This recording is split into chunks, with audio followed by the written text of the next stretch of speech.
doa dia ini kok semua jalannya terbuka gitu loh. Walaupun wallahu alam kita belum tahu apakah saya jadi atau tidak, tapi ini kok begini gitu loh. Sampai saya kadang-kadang suka berkontemplasi nanya ini apa sih sebetulnya. Nah itu juga barangkali saya menjawab kemarin, saya jujur saya bilang saya begini bukan saya acting di depan kamera, saya ragu sebetulnya, saya nggak mau maju. Tapi setelah Ibu Mega bilang kepada saya, no, hanya tinggal nunggu waktu Jakarta akan ditinggal. Bingung saya, loh maksudnya apa Bu? Udah tidak DKI lagi, dia jadi DKJ.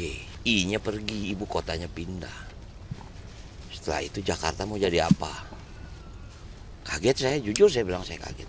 Ini ada istri saya, kemarin istri saya, anak saya, cucu saya semua udah libur ke Bali. Dan saya memang harusnya ke Bali. Cuman hari Minggu saya ditelepon Pak Sekjen, saya diperintahkan untuk tidak meninggalkan Jakarta. Waktu saya ketemu ibu, sebetulnya saya sudah siap pada statement saya tidak bersedia dan saya siap menerima sanksi partai. Kalaupun saya dipecat dari partai.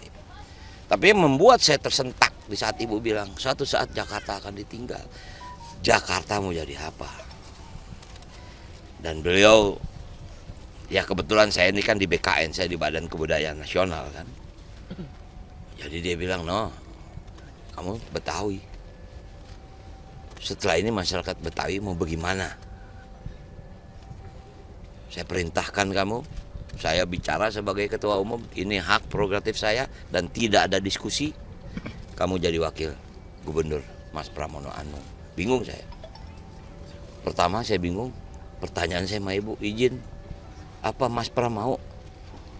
Saya nggak pernah ragu dengan kemampuan administrasinya Mas Pram. Memang Mas Pram ada di situ, cuman mungkin, dan beliau pun sadar, beliau sudah hampir 9 tahun tidak ada di atas panggung, sadar sekali. Makanya begitu saya datang ke rumah beliau Selasa malam, dia ketemu, Mas kita bismillah, ini perintah, ayo kita bismillah jalan. Nah barangkali ini salah satu runtunan saja dari sebuah kejadian. Saya takutnya dan saya ikhlas kalau memang mimpi Babe kenyataan. Saya mesti siap.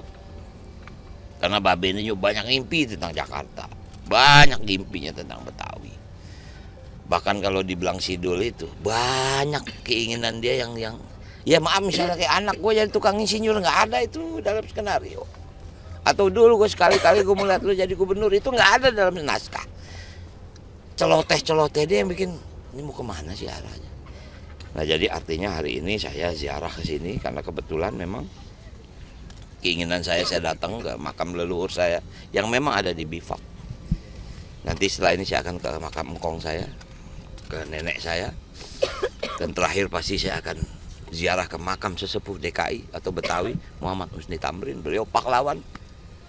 Tentu ini adalah satu konsekuensi. Saya ajak anak saya, walaupun mungkin secara dia bukan asli Jakarta, bukan asli Betawi, dia anak Bengkulu, dia anak Rengas Lembang. Saya bilang waktunya kamu melanjutkan cita-cita saya.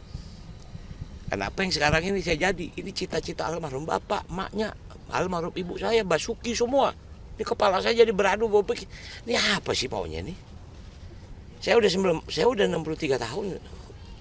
Umur saya ini udah cukup tidak tua. Tapi ya mungkin kalau mau istirahat. Makanya kemarin saya bilang, saya berpikir udah deh, saya di Komisi 10 aja. Doa dia ini kok semua jalannya terbuka gitu loh. Walaupun wallahu alam kita belum tahu apakah saya jadi atau tidak, tapi ini kok begini gitu loh. Sampai saya kadang-kadang suka berkontemplasi nanya ini apa sih sebetulnya. Nah itu juga barangkali saya menjawab kemarin, saya jujur saya bilang saya begini bukan saya acting di depan kamera, saya ragu sebetulnya, saya nggak mau maju. Tapi setelah Ibu Mega bilang kepada saya, no, hanya tinggal nunggu waktu Jakarta akan ditinggal.